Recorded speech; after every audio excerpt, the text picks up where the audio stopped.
दोस्तों, 2 दिन पहले बीजेपी ने कांग्रेस के जो पूर्व सीएम थे और कांग्रेस के जो लीडर हैं, नेता प्रतिपक्ष भी रहे हैं, भूपेंद्र हुड्डा जी, उनको अरेस्ट करके ने और जेल में डाल दिया था। सिर्फ भूपेंद्र हुड्डा को ही नहीं, दीपेंद्र हुड्डा को, पार्टी के जो कांग्रेस के अध्यक्ष है उदय भान पूनिया और जितने भी उसके विधायक थे सभी को पकड़ कर ने जेल में डाल दिया था।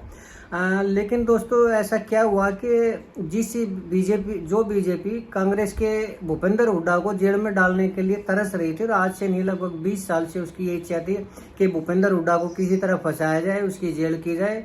क्यों? क्योंकि कांग्रेस में अगर इसमें कोई मजबूत लीडर है कांग्रेस पार्टी में तो वो है भूपेंद्र हुड्डा, और अगर मजबूत विपक्ष है तो वो है कांग्रेस। और कांग्रेस के अंदर भूपेंद्र हुड्डा से ज्यादा कोई मजबूत है नहीं। एक तो इसका तात्पर्य ये है कि भूपेंद्र हुड्डा की अगर जेल हो जाती है, अगर उसको किसी मामले में फंसाया जाता है तो कांग्रेस का जो वजूद है वो मुझे लगता है कि हरियाणा से खत्म हो जाएगा। और यही सोच बीजेपी की भी है और बीजेपी ने इसी सोच के तहत भूपेंद्र हुड्डा को अरेस्ट किया था। लेकिन अचानक ऐसा क्या हुआ कि ऊपर से आदेश आए या फिर नायब सैनी ने कुछ सोचा कि भूपेंद्र हुड्डा को और उसके साथियों को 3 घंटे के अंदर ही जेल से बाहर कर दिया, हिरासत से बाहर कर दिया। चंडीगढ़ में जो सेक्टर 3 का थाना था उसमें उनको गिरफ्तार करके ने डाल दिया था, बंद कर दिया था। लेकिन 3 घंटे बाद ही उनको छोड़ना पड़ा। तो ऐसा क्या हुआ था दोस्तों, वो आपको मैं बताऊंगा कि किस वजह से बीजेपी ने उनको छोड़ना पड़ा और उसकी जो हसरत थी वो मन की मन में ही रहेगी। तो आप बने रहिए मेरे साथ। मैं अभी गया और अभी आया, तब तक आपसे निवेदन है कि आप मेरे इस चैनल को सब्सक्राइब जरूर करें। इसके बाद आते ही मैं आपको सारा सब कुछ तथ्यों सहित बताऊंगा।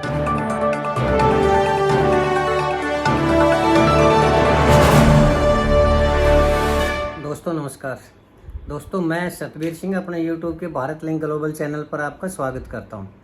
दोस्तों, आपने अन्ना हजारे के आंदोलन के बारे में सुना है ना। 2011 में अन्ना हजारे ने दिल्ली में लोकपाल बिल की मांग के लिए आंदोलन शुरू किया था और उन्होंने धरना देना शुरू किया था दिल्ली में, रामलीला मैदान में।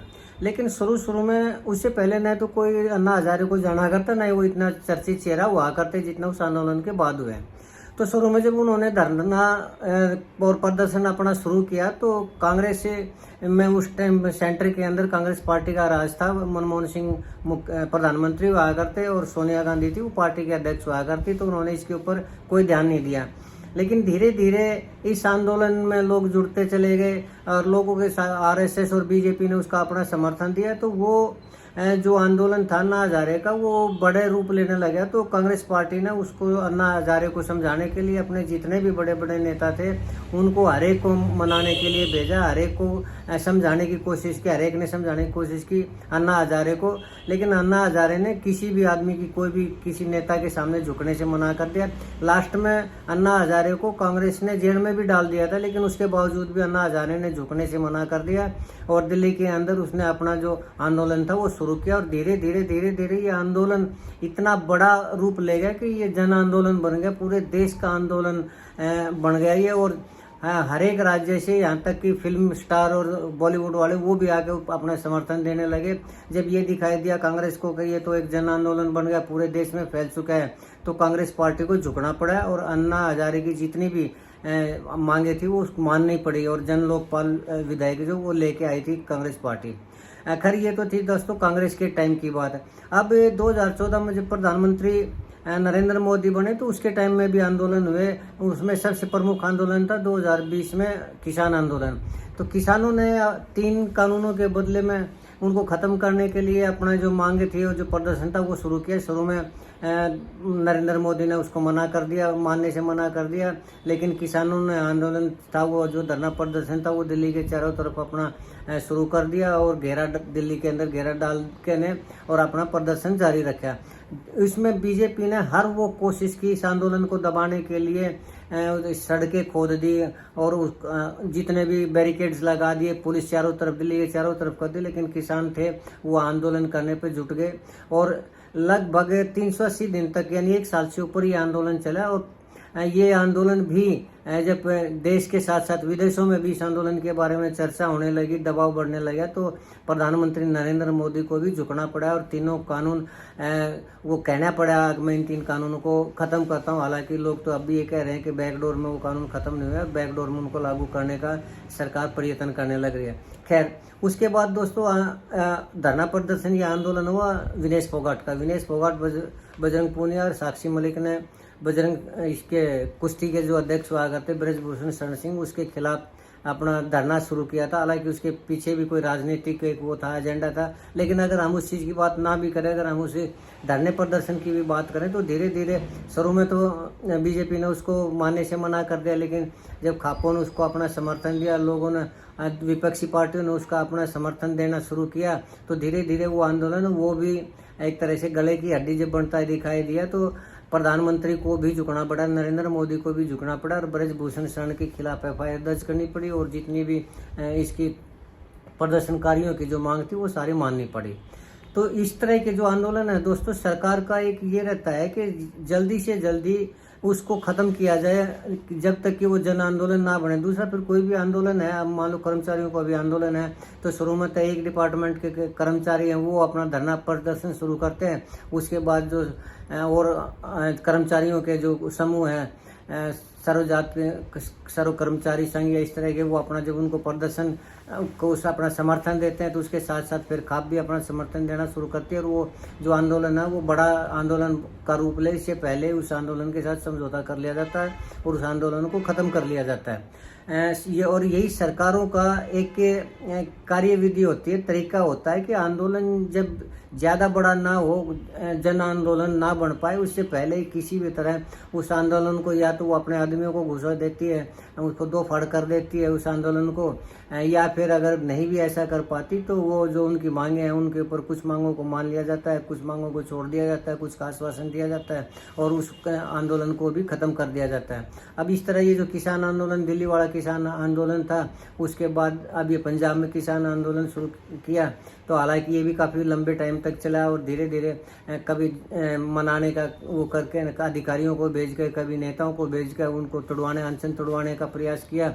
लेकिन जब वो नहीं माने तो इस आंदोलन को सख्ती के साथ कुचल दिया गया और आने वाले टाइम में मुझे लगता है कि ये आंदोलन भी अभी ख़त्म नहीं हुआ, आने वाले टाइम में ये आंदोलन बढ़ेगा। लेकिन जब बढ़ेगा तो जो सरकार की कार्यशैली होती है उसी के अनुसार उनकी मांगों, कुछ मांगों को मान लिया जाएगा, कुछ नेताओं को खरीद लिया जाएगा, जो आंदोलन किसान आंदोलन के नेता हैं उनको, या और कुछ दूसरे हथकंडे अपनाकर उसको भी खत्म कर दिया जाएगा। तो ऐसा सरकार क्यों करती है?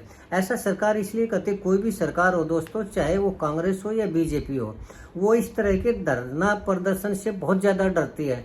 क्यों डरती है कि शुरुआत में तो वो छोटा होता है, लेकिन जब उसको ये दिखाई देता है कि अगर इसको नहीं मनाया गया है तो इस आंदोलन को जो दूसरे जो नेता हैं, जो विपक्षी पार्टी हैं, वो अपना समर्थन देकर इसको बड़ा आंदोलन बना लेगी।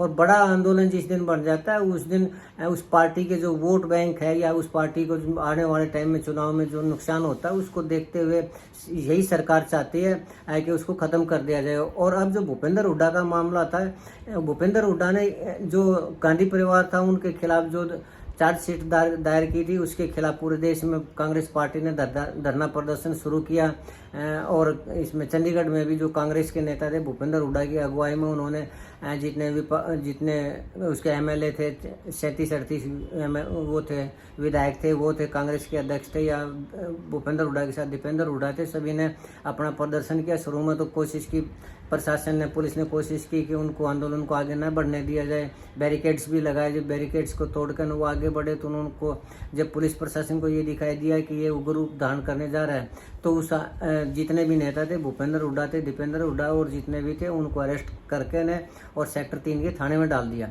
लेकिन दोस्तों वहाँ पर भी जब कांग्रेस वालों ने नारेबाजी की, अपना धरना प्रदर्शन जारी रखा, तो ये सरकार को जब ये दिखाई दिया कि या तो इन नेताओं को छोड़ दिया जाए, नहीं तो ये नेता है ना आगे चल के अगर इनको गिरफ्तार रखा गया या इनमें जेल में भेज दिया जाए तो इसका और बड़ा रूप धारण कर लेगा ये आंदोलन। तो उस चीज़ को ख़त्म करने के लिए, शांति से काम लेने के लिए और मामला ना बढ़े आ गया और प्रदेश के अंदर अमन चैन की जो स्थिति है वो ना खराब हो, तो इसलिए नायब सिंह सैनी जी हैं, उन्होंने उनको नेताओं को छोड़ दिया। 3 घंटे के बाद ही उनको छोड़ दिया ताकि ये जो लोग अपने घर चले जाए। और वो जो ईडी का जो था कुछ उनके साथ अंदर खाते थोड़ा समझौता भी हुआ कि आप लोगों का प्रदर्शन था वो हो चुका है, अब आप लोग घर जाइए। और वो जो भूपेंद्र हुड्डा और नेता थे वो भी इस चीज़ को मानकर इस तरह से ये जो धरना प्रदर्शन था ये भी खत्म हुआ।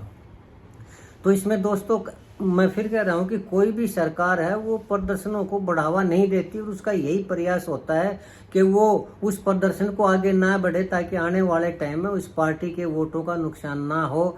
चाहे वो बीजेपी हो चाहे कांग्रेस हो, सभी का एक ही कार्यशैली होती है कि आंदोलन को रोका जाए और आंदोलन को खत्म किया जाए। चाहे उसके लिए उनको कोई भी रणनीति क्यों ना अपनानी पड़े, चाहे अपने नेताओं को उसमें घुसाकर उस यूनियन को दो फाड़ किया जाए या फिर उनको नेताओं को खरीदा जाए या उनको समझाया जाए या उनकी मांगे मानी जाए, तो मकसद यही होता है कि आंदोलन ज़्यादा बड़ा ना हो। और इस यहाँ पर भी यही मामला था। तो नायब सैनी ने यही सोचा कि इसे अगर इनको ज़्यादा दिन तक जेल में रखेंगे तो हो सकता है और ज़्यादा प्रदर्शन होगा।